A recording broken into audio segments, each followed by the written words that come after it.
Hello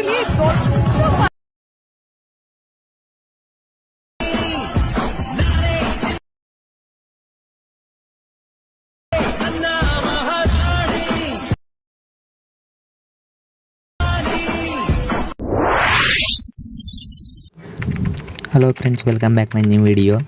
preview video ನೋಡಿರ್ಬೋದು ನೀವು ಹೇಗಿದೆ ಅಂತ. ಅದೇ ರೀತಿ ಎಡಿಟ್ ಮಾಡ್ಕೋಬೇಕಂದ್ರೆ ನಾನು ಹೇಳೋ ಟ್ರಿಕ್ಸ್ನ ಫಾಲೋ ಮಾಡಿ ಕರೆಕ್ಟಾಗಿ ವಿಡಿಯೋ ನೋಡಿಕೊಂಡು ಕ್ಲೀನಾಗಿ ಎಡಿಟ್ ಮಾಡ್ಕೊಳ್ಳಿ. ಅದೇ ರೀತಿ ಎಡಿಟ್ ಮಾಡ್ಕೊತೀರಾ. ಇಲ್ಲ ಸ್ಕಿಪ್ ಮಾಡಿದರೆ ವಿಡಿಯೋ ಅದೇ ರೀತಿ ಬರೋದಿಲ್ಲ.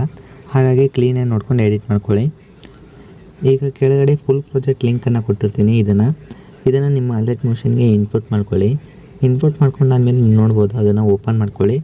ಸಾಂಗ್ ಎಲ್ಲ ಇದರಲ್ಲೇ ಇರುತ್ತೆ, ನೀವೇನು ಮತ್ತೆ ಡೌನ್ಲೋಡ್ ಮಾಡ್ಕೊಳ್ಳೋ ಅವಶ್ಯಕತೆ ಇರೋದಿಲ್ಲ. ಹಾಗಾಗಿ ಫುಲ್ ಪ್ರಾಜೆಕ್ಟ್ ಲಿಂಕನ್ನು ಒಂದನ್ನೇ ನಿಮ್ಮ ಅಲರ್ಟ್ ಮೋಷನ್ ಇನ್ಪುಟ್ ಮಾಡಿಕೊಂಡು ಓಪನ್ ಮಾಡ್ಕೊಂಡ್ರೆ ಸಾಕು. ಆಮೇಲೆ ಇಲ್ಲಿ ಫಸ್ಟ್ ಒಂದು ನೋಡ್ಬೋದು, ಗ್ರೂಪ್ ಅಂತ ಇದೆ. ಇದ್ರ ಮೇಲೆ ಕ್ಲಿಕ್ ಮಾಡಬೇಡಿ, ಇದೇನು ವರ್ಕ್ ಮಾಡೋಕ್ಕೆ ಹೋಗಬೇಡಿ ನೀವು. ಅದು ವಿಡಿಯೋ ಇರುತ್ತೆ, ವಿಡಿಯೋ ಹಾಗೆ ಇಟ್ಕೊಳ್ಳಿ. ಆ ವಿಡಿಯೋ ಬೇಡ, ನಿಮಗೆ ಡೈಲಾಗ್ ಬೇಗ ಬರ್ಕೊತೀನಿ ನಾನು ಅಂದರೆ ಬರ್ಕೋಬೋದು ಬೇಕಾದ್ರೆ ನೀವು. ಆದರೆ ಇದು ವಿಡಿಯೋ ಬೇಕು ಅಂದರೆ ಈ ವಿಡಿಯೋನ ಏನು ಮಾಡೋಕ್ಕೆ ಹೋಗಬೇಡಿ.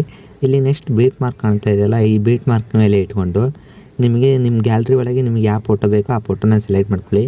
ನೋಡ್ಬೋದು, ನಾನು ಈಗ ಈ ಫೋಟೋ ಸೆಲೆಕ್ಟ್ ಮಾಡ್ಕೊತಾ ಇದ್ದೀನಿ. ಇದನ್ನು ಈ ರೀತಿ ಫುಲ್ ಸ್ಕ್ರೀನ್ ಮಾಡ್ಕೊತಾ ಇದ್ದೀನಿ. ನೋಡ್ಬೋದು, ಫುಲ್ ಸ್ಕ್ರೀನ್ ಮಾಡ್ಕೊಂಡಾದ್ಮೇಲೆ ಅದನ್ನು ನೆಕ್ಸ್ಟ್ ಬೀಟ್ ಮಾರ್ಕಿಗೆ ಕರೆಕ್ಟಾಗಿ ಅಡ್ಜಸ್ಟ್ಮೆಂಟ್ ಮಾಡ್ಕೊಳ್ಳಿ. ಅದೇ ರೀತಿ ಮತ್ತೊಂದು ಫೋಟೋ ತೊಗೊತೀನಿ. ನೋಡ್ಬೋದು, ನಾನು ಅದೇ ರೀತಿ ಮತ್ತೆ ಇದನ್ನು ಕೂಡ ಫುಲ್ ಸ್ಕ್ರೀನ್ ಮಾಡ್ಕೊತಾ ಇದ್ದೀನಿ. ಮತ್ತು ನೆಕ್ಸ್ಟ್ ಬೀಟ್ ಮಾರ್ಕಿಗೆ ಇಟ್ಕೊಂಡು ಕಟ್ ಮಾಡ್ಕೊತಾ ಇದ್ದೀನಿ. ಅದೇ ರೀತಿ ಕೂಡ ಮತ್ತೆ ಒಂದೆರಡು ಫೋಟೋನು ನೀವು ಆ್ಯಡ್ ಮಾಡ್ಕೋಬೋದು. ಇದೇ ರೀತಿ ನೋಡ್ಬೋದು, ನೀವು ಬೀಟ್ ಮಾರ್ಕಿಗೆ ಈ ರೀತಿ ಕರೆಕ್ಟಾಗಿ ಅಡ್ಜಸ್ಟ್ಮೆಂಟ್ ಮಾಡಿಕೊಂಡು ಅದನ್ನು ಕಟ್ ಮಾಡ್ಕೊಳ್ಳಿ. ಅದೇ ರೀತಿ ಕೂಡ ಇಲ್ಲಿ ಮುಂದೆಗೂ ಕೂಡ ಇನ್ನೆರಡು ಫೋಟೋ ಹಾಕೋವಿವೆ, ಅಲ್ಲಿ ಕೂಡ ನೀವು ಹಾಕ್ಕೊಂಬಿಡಿ. ಹಾಗೆ ನಾನು ಈ 3 ಫೋಟೋಕ್ಕೆ ಹಾಕಿ ತೋರಿಸ್ತಾ ಇದ್ದೀನಿ.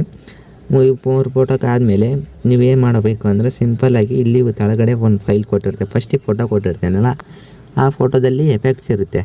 ಎಫೆಕ್ಟ್ಸ್ ಇಲ್ಲಿ ಎಫೆಕ್ಟ್ಸ್ ಅಂತ ಇದಕ್ಕೆ ಆಪ್ಷನ್ ಕಾಣ್ತದೆ ಅಲ್ಲ, ಇದ್ರ ಮೇಲೆ ಕ್ಲಿಕ್ ಮಾಡಿ. ಇಲ್ಲಿ ಕೆಳಗಡೆ ಮೂರು ಚುಕ್ಕೆ ಕಾಣ್ತಾ ಇದ್ದಾವೆ, ನೋಡ್ಬೋದು ನೀವು. ಈ 3 ಚುಕ್ಕೆ ಮೇಲೆ ಕ್ಲಿಕ್ ಮಾಡಿದರೆ ಸಾಕು, ಇಲ್ಲಿ ಕಾಪಿ ಎಫೆಕ್ಟ್ಸ್ ಅಂತ ಬರುತ್ತೆ. ಈ ಕಾಪಿ ಎಫೆಕ್ಟ್ಸ್ನ ಕಾಪಿ ಒತ್ತಿ ಅದ್ರ ಮೇಲೆ, ಆವಾಗ ಎಫೆಕ್ಟ್ಸ್ ಕಾಪಿ ಆಗುತ್ತೆ. ನೀವು ಹಾಕಿರೋ ಫೋಟೋದ ಮೇಲೆ ಕ್ಲಿಕ್ ಮಾಡಿ. ಇಲ್ಲಿ ಎಫೆಕ್ಟ್ಸ್ ಅಂತ ಇದೆಯಲ್ಲ, ಇದ್ರ ಮೇಲೆ ಮತ್ತೆ ಬಂದು ಇಲ್ಲಿ 3 ಚುಕ್ಕೆ ಕಾಣ್ತದಲ್ಲ, ಇದ್ರ ಮೇಲೆ ಕ್ಲಿಕ್ ಮಾಡಿ. ಆವಾಗ ಇಲ್ಲಿ ಪೇಸ್ಟ್ ಅಂತ ತೋರಿಸ್ತದೆ, ಪೇಸ್ಟ್ ಎಫೆಕ್ಟ್ಸ್ ಅಂತ ತೋರಿಸ್ತದೆ. ಅದ್ರ ಮೇಲೆ ಕ್ಲಿಕ್ ಮಾಡಿ ಸಾಕು.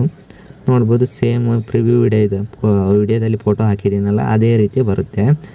ಆಮೇಲೆ ಇದಕ್ಕೂ ಕೂಡ ಮತ್ತೆ ನೀವು ಕಾಪಿ ಮಾಡ್ಕೊಳ್ಳೋ ಅವಶ್ಯಕತೆ ಇರೋದಿಲ್ಲ. ಹಾಗಾಗಿ ಎಫೆಕ್ಟ್ಸ್ ಒಳಗೆ ಬಂದು ಮತ್ತೆ ಇಲ್ಲಿ 3 ಚುಕ್ಕೆ ಮೇಲೆ ಕ್ಲಿಕ್ ಮಾಡಿ ಪೇಸ್ಟ್ ಎಫೆಕ್ಟ್ಸ್ ಅಂತ ಕೊಡಿ. ಇದು ಕೂಡ ಅದೇ ರೀತಿ ಅದ್ರ ಮೇಲೆ ಫೋಟೋ ಮೇಲೆ ಕ್ಲಿಕ್ ಮಾಡಿ ಎಫೆಕ್ಟ್ಸ್ ಒಳಗೆ ಬಂದು ಈ 3 ಚುಕ್ಕೆ ಮೇಲೆ ಕ್ಲಿಕ್ ಮಾಡಿ ಪೇಸ್ಟ್ ಎಫೆಕ್ಟ್ಸ್ ಅಂತ ಕೊಡಿ. ಇಷ್ಟು ಮಾಡ್ಕೊಂಡಾದ್ಮೇಲೆ ಫಸ್ಟ್ ನಾನು ಹಾಕಿದ್ನಲ್ಲ ಆ ಫೋಟೋನ ಅಷ್ಟು ಈ ರೀತಿ ಸೆಲೆಕ್ಟ್ ಮಾಡಿಕೊಂಡು, ನೋಡ್ಬೋದು, ನಾನು ಹಾಕಿರೋ ಫಸ್ಟಿಗೆ ಹಾಕಿದ್ನಲ್ಲ ಆ ಅಷ್ಟು ಫೋಟೋನ ಸೆಲೆಕ್ಟ್ ಮಾಡಿಕೊಂಡು ಅವನ್ನ ಡಿಲೀಟ್ ಮಾಡಿಬಿಡಿ. ನೀವು ಹಾಕಿರೋ ಫೋಟೋನ ಅಷ್ಟೇ ಇಟ್ಕೊಂಡು ನೋಡ್ಬೋದು. ಇಲ್ಲಿ ಮುಂದ್ಗಡೆ ಫೋಟೋ ಹಾಕಿಲ್ಲ, ಈಗ ಹಾಕಿರೋ ಇವು 3 ಅಷ್ಟೇ. ಇವು 3 ನೋಡ್ಬೋದು, ಸೇಮ್ ಪ್ರಿವ್ಯೂ ವಿಡಿಯೋ ಇದೆಯಲ್ಲ ಅದರಲ್ಲಿ ಬಂದಂಗೆ ಬರ್ತಾಯಿದೆ. ಹಾಗಾಗಿ ಇಷ್ಟು ಮಾಡ್ಕೊಂಡಾದ್ಮೇಲೆ ನೀವು ಅದನ್ನು ಸೇವ್ ಮಾಡಿಕೊಂಡು ವಿಡಿಯೋನ ನಿಮಗೆ ಯಾವುದಕ್ಕೆ ಬೇಕೋ ಅದಕ್ಕೆ ಅಪ್ಲೋಡ್ ಮಾಡ್ಕೋಬೋದು ಫ್ರೆಂಡ್ಸ್. ಇಷ್ಟು ಥರ ಹೇಳ್ತಾ ನಾನು ವಿಡಿಯೋ ಮುಗಿಸ್ತಾ ಇದ್ದೀನಿ. ಇದೇ ಥರ ಹೆಚ್ಚಿನ ವಿಡಿಯೋಗಳಿಗೋಸ್ಕರ ನಮ್ಮನ್ನ ಸಬ್ಸ್ಕ್ರೈಬ್ ಮಾಡ್ಕೊಳ್ಳಿ.